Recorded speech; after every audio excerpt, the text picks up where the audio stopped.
All right, welcome to my channel. I probably shouldn't curse in the first 5 seconds. Today, I'm gonna be talking about my Q1 reading wrap up, everything I read from January to March. I know we are in May. Okay? I'm sorry. That. I'm called Slow Reader because I'm not one of those girlies reading like 7 to like 15 books a month, and not happening here. I'm like a 2 to 3 book a month 4. So I will be doing quarterly wrap-ups, probably no monthly wrap-ups because it would be like 3 books. I'm about quality over quantity. This year I really wanted to try to also like not set goals to read more, but read more deeply. I've started annotating and really like digesting what I'm actually reading versus just trying to like hit a, you know, a number of 35 books a year, 50 books a year, whatever. I still do have a reading goal like on Goodreads. My goal is 36, which is, I read 35 last year, so I just kept it the same. I'm just here to talk about books, talk about the books I love, talk about the books I hate, because I'm a hater to my core. So let's get into it. Get yourself a little bev if you want. I really should have done that for myself. This light is moving a lot, and this is really bothering me. Fuck. So I'm gonna try to go in order, but the thing is, in the beginning of the year, I read a few series, like fantasy series, and I did not read them in order. Like I read one book, then read 2 books from another series, then read the second book in the other series. Like, I was all over the place. I also don't have any of these books physically. Just putting that out there. Either A, I read them on my Kindle and I don't have a physical copy. B, I do have a physical copy, but it's in the book swap that I do with my 2 best friends, so they might have the physical copies. I try to be pretty like conscious of buying books, especially if I haven't like read them and don't know if I like them yet. I usually try to read them on Kindle first or get them from the library and then buy them if I like them. So I don't typically have tons of physical books. Anyway, so the first book I read, if you haven't been living under a rock and you are on Booktok, you've probably heard of this, was The Serpent and the Wings of Night by Carissa Broadbent. This was the first book I read of the year. So it was just like perfect for what I needed at that time. It was like super fast paced. It was a fun read. It was like, you know, not a literary masterpiece, but I had a good time. I rated it 3.75 stars. It's about a human girl, Aurea, who lives in a world that is inhabited by vampires. She has been adopted by the like vampire king of this kingdom, but she is human, but he has raised her and like trained her to be super strong and be able to hold her own. And she enters the series of deadly trials called the Kujari, and the winner gets a wish granted by the goddess, so it can be anything that you want. She is looking to be basically turned into a vampire and be bonded to Vincent, who's her adoptive father, so that she can be like an extremely powerful vampire, but so that she doesn't have to be turned by another vampire. Within this trial, she meets Rain with an H. I know. Rain is my man's. Like, I ride for Rain, okay? At first I was like, you've got to be fucking kidding me with this name. I can't do it with these fantasy names. He grew on me a lot. Basically, they become reluctant allies. I would say this is not really enemies to lovers, it's more reluctant allies, and they have to team up in order to survive and go through all these deadly trials together. It's like fight to the death situation. Obviously, things get sexy, heated and spicy, and naturally they fall in love. I just thought this was like a sexy, fun time, okay? It was not anything groundbreaking. It was not the best romantasy I'd ever read, but I really, really enjoyed it. The spice, Carissa Broadbent knows how to write spice, okay? She knows what the fuck she's doing there. Things she doesn't really know how to write is battle scenes. Like, sometimes the battle scenes, I had no fucking clue what was going on, babes. I was like, what?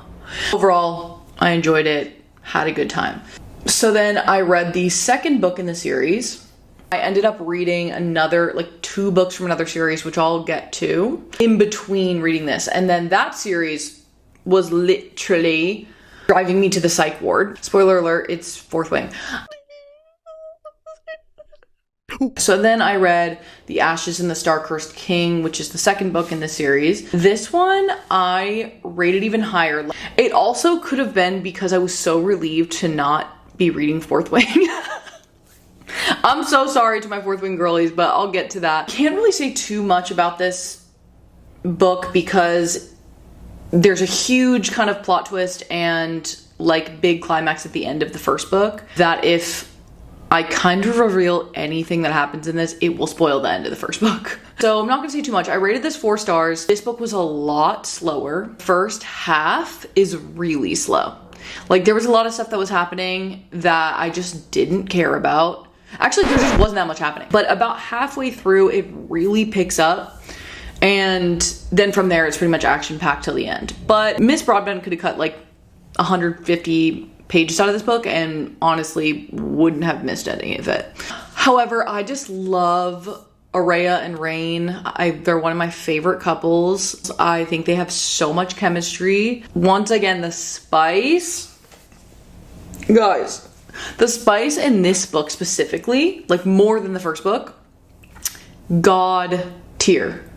And I was pretty satisfied with like the conclusion of this book. Like I feel like I liked the way that they kind of wrapped it up with Rain and Araya. But when I closed that book, I was like, I love Rain and Araya so much. I don't think I would want to read another book in this world that's not following them at this time. I could see myself doing it later on when I'm in a reading slump. I feel like it'll be perfect for that. I should disclaim 3.5 stars for me is good.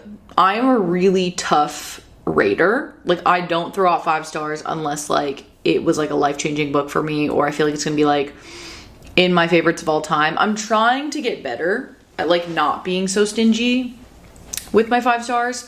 Yeah, 3.5 to 4 stars is good in my book. So I read Serpent and the Wings of Night and then I read Fourth Wing, which not for me. Now, did I read the entire Empyrean series, including Onyx Dark? Yeah, I did. Yeah. I don't know why. I am a masochist and I do enjoy reading / watching things that are kind of bad. There's just certain things that will irk me in a book. And this book had a lot of them. Fourth Wing is a romantasy. It follows main character Violet Sorengale. She's the daughter of like this, like the war, like the general, like war general. I don't know about military shit, okay? I don't know what I said.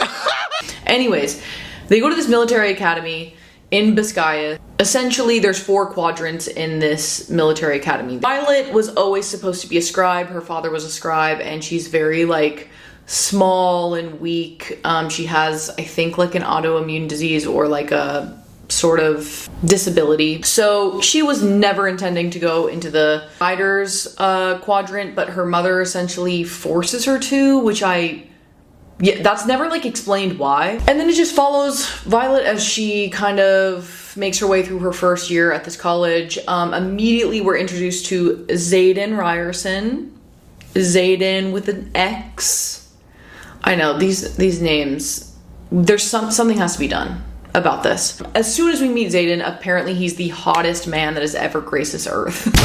Like immediately Violet's like, fuck. Like Violet is down bad for him instantly, like the second she meets him, right? It's supposed to be enemies to lovers, but it never gives enemies to lovers, at least not to me. Now, if this was marketed as a YA, I could get down with that. I think because this is supposed to be an adult book, when I first started reading, I was like, how is this not YA? Like it reads like YA. I guess what makes it not YA is there is spice. I personally don't think that Violet and Xaden have that much chemistry. It's also just giving like insta-lust kind of, like they feel very young, and it feels like when high schoolers are like, oh my god, I'm in love with this person, it's like, you've been alive for like 5 minutes, like chill the fuck out. Like, this is my soulmate. I'm like, okay, you've like never met other people. I feel like Fourth Wing is essentially if you took every single trope in like all popular romantasy and put it into a blender, you get Fourth Wing. Obviously there was some pros if I did continue reading it. I think mainly the pros are it is entertaining, even if it's kind of shite. It was entertaining to read, and I think the more I like got into the world, like even in Iron Flame, which was like objectively not as good of a book as Fourth Wing, I kind of enjoyed it more because I think also at that point I had had so much exposure therapy to Violet, to like the writing style, all the shit I didn't like. I just was like numb to it at that point. So it wasn't bothering me as much. My biggest things is I don't think the writing is strong. Like I said, it's really tropey. I think there's a lot of characters, but in my opinion, very weak character development. Like the first book, they just all had the same exact voice to me. Like every single person spoke the same. Everyone was sassy and like snarky, and like every single person. I'm like, how does every person have the same personality? That just like doesn't really make sense to me. I'm so sorry to my Violet girlies, truly. And these are just my opinions, okay? These are just my opinions. My opinion! I cannot stand Violet Swarngale. I hate her. I hate her. Hate. Double hate. She is one of my least favorite main characters of all time. I can't stand being in her head. Being in Violet's head for that many pages is enough to drive someone to self-harm. What if I shot myself with a rifle? She's insufferable, she's narcissistic, she's whiny, she's horny as fuck. That girl is horny all the time, which, you know, I support you. I support women's rights and I support women's wrongs. But like, damn, every time Jaden enters the room, she's like, he's so sexy, he's the sexiest person ever. I'm like, I get it, he's hot. I get it. If Violet Swarngale has no haters, I'm dead. Now, the things that I did like, my list is a lot shorter.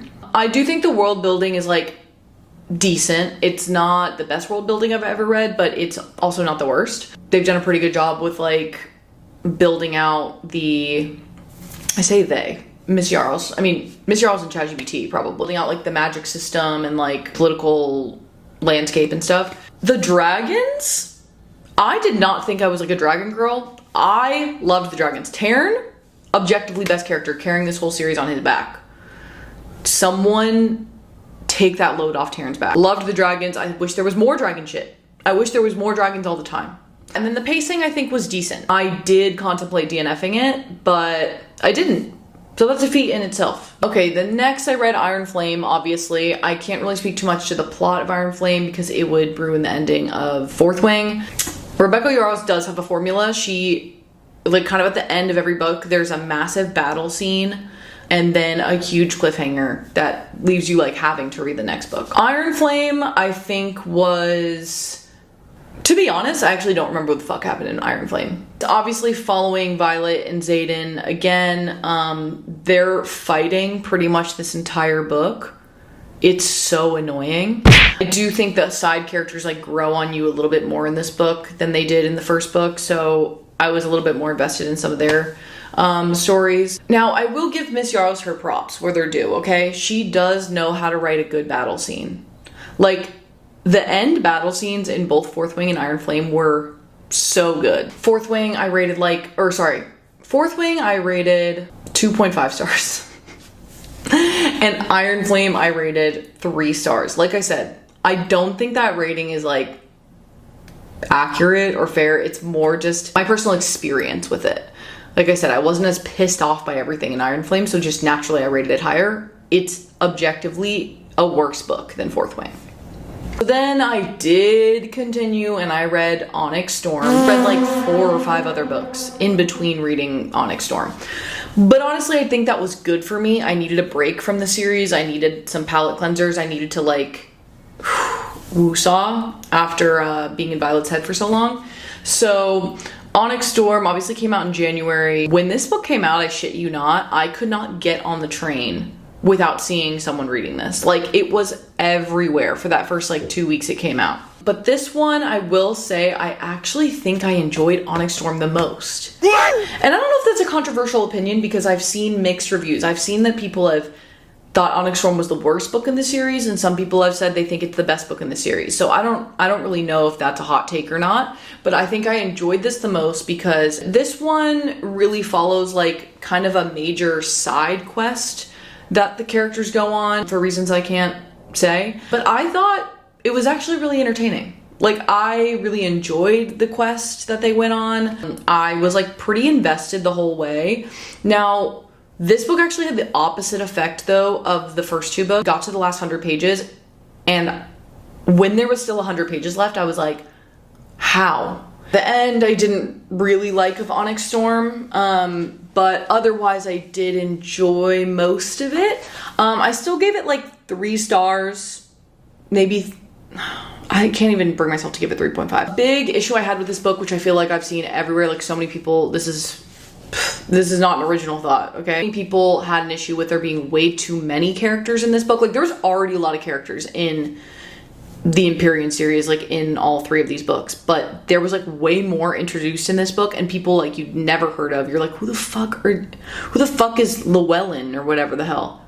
Who is that? Then, oh my god, you know what really fucking pissed me off about this book was I've been saying there needs to be multiple POVs in these books. Miss Yaros decides to give us a couple chapters from other POVs. Not just now, in the first 2 books, there's like a chapter at the end from Xaden, which doesn't really count to me.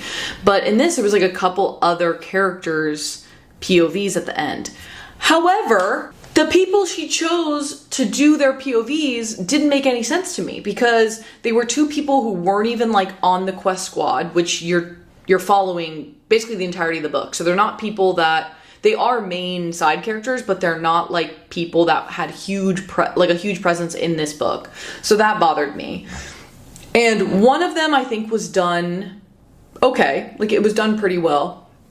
The other one just felt so pointless. It added nothing to the plot, and this person's voice just sounded exactly like Violet's. Like, it was indistinguishable. I am begging Miss Yaros, make the next 2 books in the series, which I can't believe there's gonna be 2 more. And am I gonna read them? Probably. Because I'm a completionist and because I'm mentally ill. I hope that we can get multiple POVs for like the entirety of the book. Please get me out of Violet's head. I'm begging you. I'm begging you, Miss Yaros. Am I in focus? I literally can't tell. That is the Empyrean series. There's a lot of fantasy at the beginning of this year.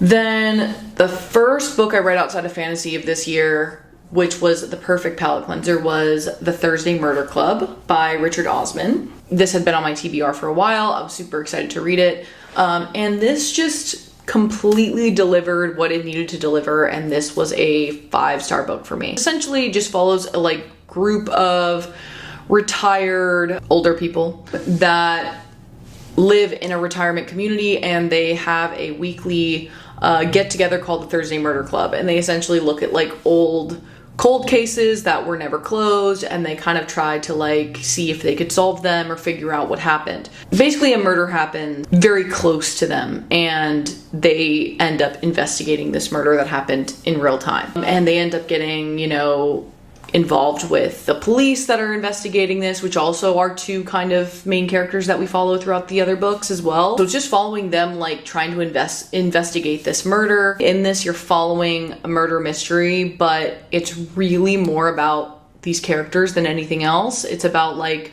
their kind of developing relationship. The banter in this is so good. The dialogue in this is so good.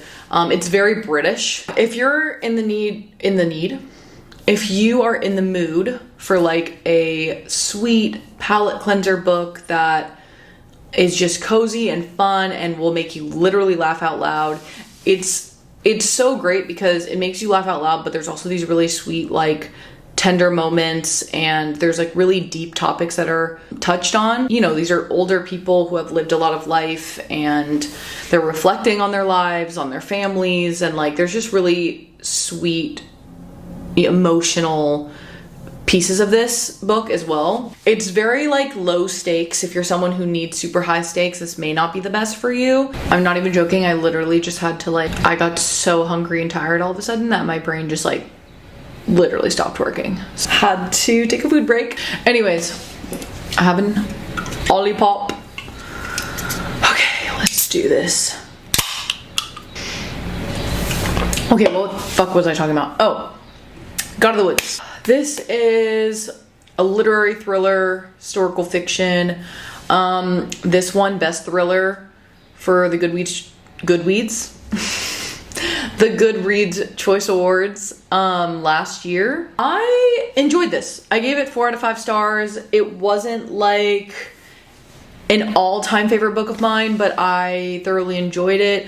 I also realized that I really like a slow burn thriller. Also heard the critique that it's like really slow, which I completely can see. I personally like a slow burn thriller, so the pacing didn't bother me. I did think the beginning was kind of slow, but like maybe 200 pages in, it really picked up, and then I feel like I was like fully invested. Like I read this for hours. Like I sat and read like the second half of this book like all in one sitting. But basically this follows this family that owns, like a very wealthy family in the 70s, I think it's in the 70s, that owns this summer camp and all this land. Their daughter is going to the summer camp and she mysteriously disappears.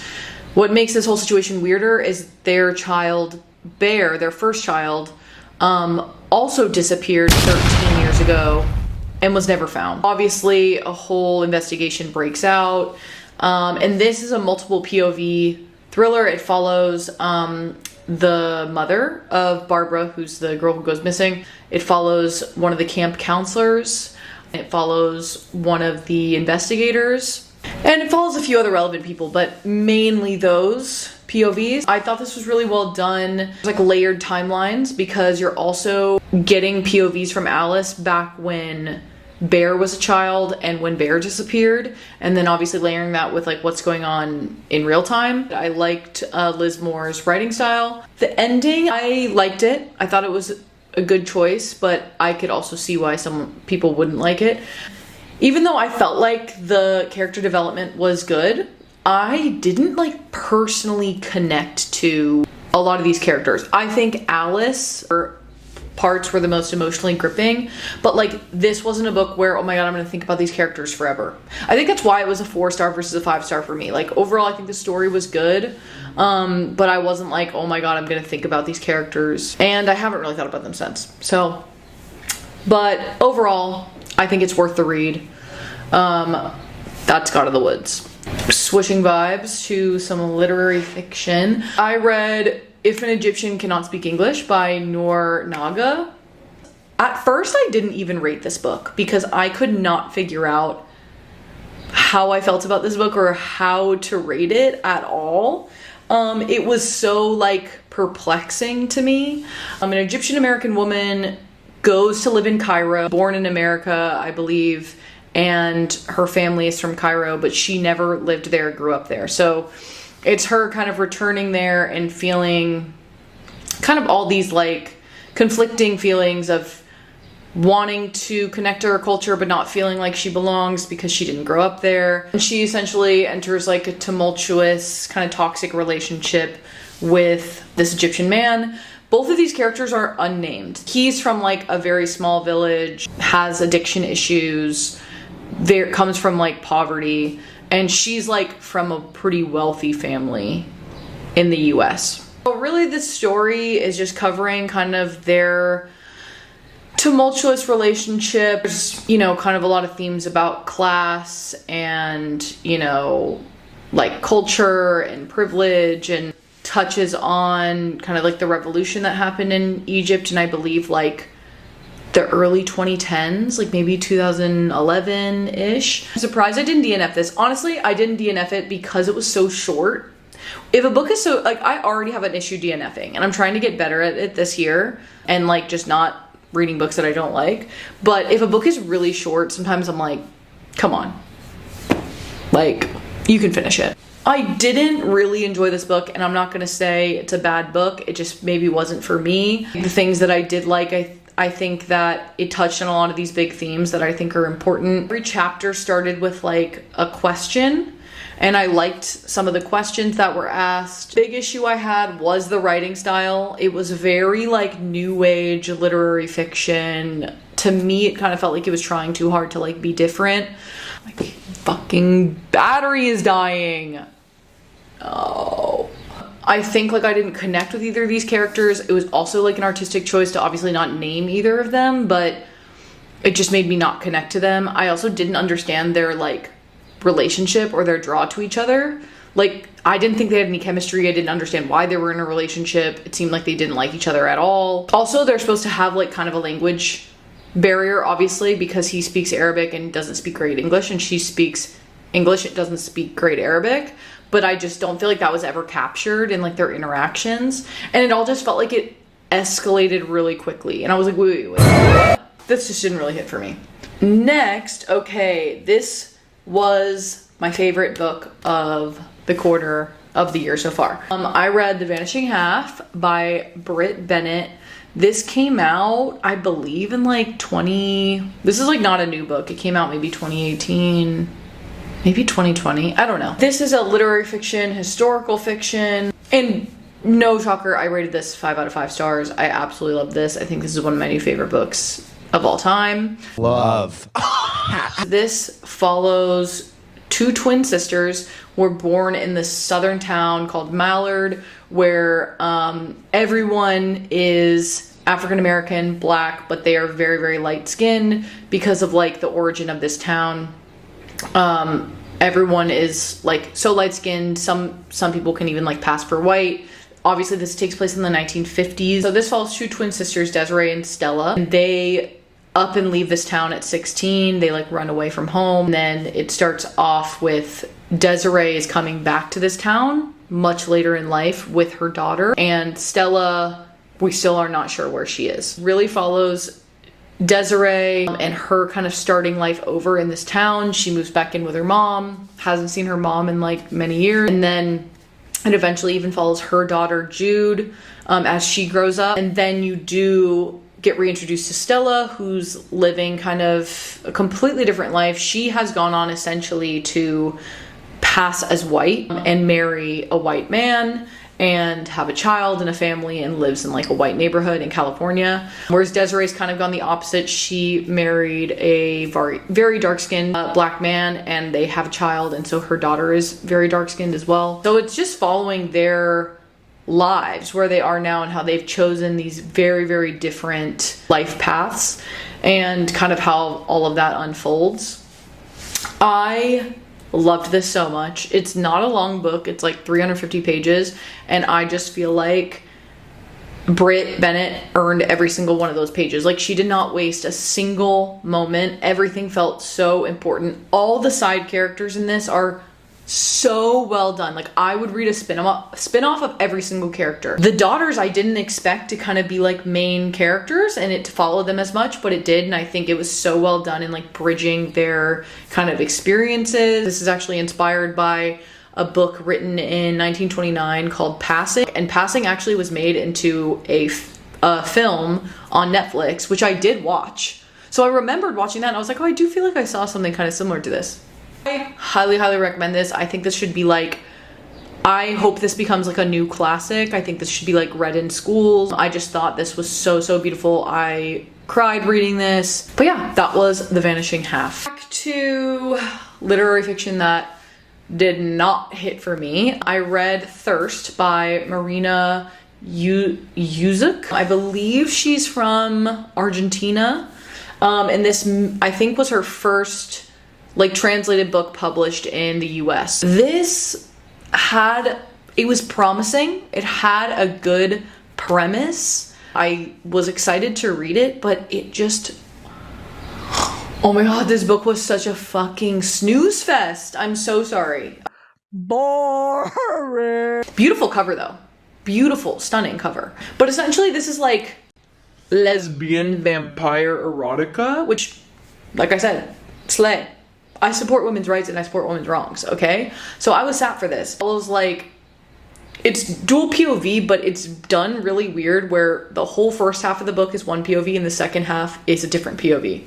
And the first half follows this like 19th century vampire woman. And the second half of the book follows a woman in modern day. She's a single mom. Their paths do cross. That's when it gets interesting. But the issue for me was that it got interesting in the last like 50 pages. And this was a short book. Once again, I didn't DNF because it was so short. It was like 200, it was less than 250 pages. Like it was maybe 200 pages. Like I said, the last 50 pages, it got juicy, it got exciting, and then it just ended. And I was like, what the hell? Like, what were we doing up until this point? And then I will say the first 50 pages I feel like were pretty good. First 50 pages, last 50 pages were decent. But a whole lot of fucking nothing happened in the middle. This is the kind of shit I feel like that gives literary fiction a bad rep. Like, people shit on literary fiction for being like boring and having no plot. Like, it is the stereotype. But that was Thirst. Then I read Lion Women of Tehran by Marjan Kamali. I don't know if I'm saying her name correctly. This is a literary fiction, but I would say more historical fiction. It takes place over from 1950s to 1980s in Tehran, Iran, and it follows primarily one main character, but her French, God, I can't fucking talk. Follows Ellie, who's our main character, but it primarily focuses on her friendship with Oma, which is her best friend that she meets in childhood. Ellie comes from like a wealthier kind of family, but when her father passes away, her and her mom, they don't have any more income, and so they have to move to a much more impoverished area. She is like completely uprooting her life and moving to starting at this new school, and she becomes friends with Oma, who's like complete opposite of her. Oma's super outgoing and just unabashed and kind of like very like knows herself, and Ellie's a little bit more insecure and reserved. Okay, I'm racing against the clock and the sun to finish this. Fuck. Okay. I mean, not the clock, the battery life. Lion Women of Tehran, I think overall, this was a really beautiful story. I really liked the plot. There was just something missing for me in this, and I couldn't figure out what it was. Like, I don't know if it was a like just lack of definitive writing style or like tone of voice. I think the writing kind of fell a little bit flat for me. It just felt very like matter of fact, but not in a way that like I usually like. Overall, I gave this a 3.5 because I think it was a good book. I would recommend this to people, but there was just something missing. The things I really did like about it though is I really liked Ellie and Oma's relationship. I really liked Oma as a character a lot. I wish we got like a dual POV of her. I also really liked learning a lot about like Persian culture and like the history of Iran. There was so much that I didn't know, especially going back to like the 50s until now, because at the end it did get to like modern day, and I thought it was really, really interesting to learn how like the cultural and political landscape has changed over the last like 60 plus years. Then my last and final book of Q1, I think this was my 12th book. I believe I read 12 books. I'll have to add these up. And my last book and my first DNF of the year, Phantasma.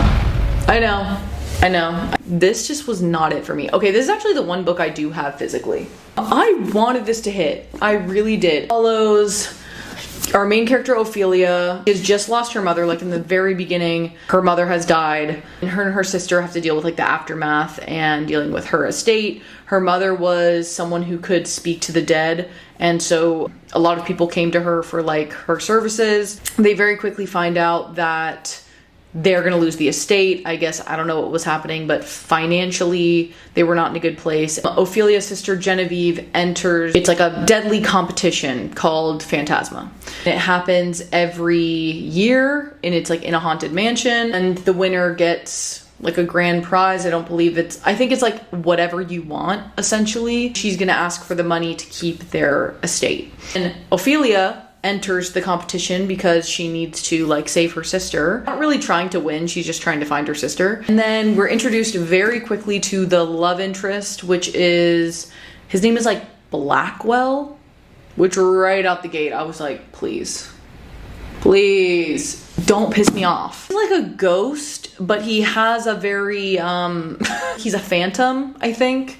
And so he does take like a physical form. But anyways, I DNF'd this at like 44%. So I do feel like, and normally like I know if I'm gonna like a book or not by like 30%. And I was really trying to power through, and then I knew I needed to DNF by like, when I got to the first spicy scene, I just closed the book. I was like, I can't. I don't care enough. And that's when you know it's bad. I really wanted to like this. I also, a big issue that I had was their romance was so, to me, too fast. Right when they met, she was already fantasizing about him, and like, I just didn't think they had any chemistry. I didn't think their banter was good. I didn't think like they made any sense together. I didn't really get why they liked each other. Like, as much as I said Fourth Wing was like every trope, romantic trope put into a blender, at least that smoothie came out like drinkable. You know what I mean? Like that smoothie was edible. This one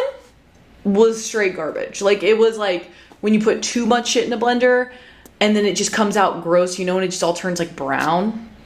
That's what this was giving. And you know what really made me DNF was I got to, because it split up into like, I was on night 4 of Phantasma, and I think only trial, yeah, level 2. I wasn't even at, I was about to be at level 3, and I was like, there's 9 levels? Like, could I do 7 more of this? No, I can't do it. I couldn't do it. I rated it 1 star, even though really you shouldn't rate books that you didn't finish, but like, if I didn't finish it, it's pretty much a 1 star for me. That is my reading wrap up. I will be doing a Q2 after, what is Q2? April, May, June? In July. Hence the name of my channel, Slow Reader. I don't read enough books a month to do like monthly wrap-ups, so I'll be doing quarterly wrap-ups. Obviously, these are all just these ratings are just based on my taste and my opinion. But thanks for listening to me yap and talk shit and talk about books I like and don't like. I will be updating more often on this channel as I get started, but bear with me as I'm just figuring this out. But yeah, bye!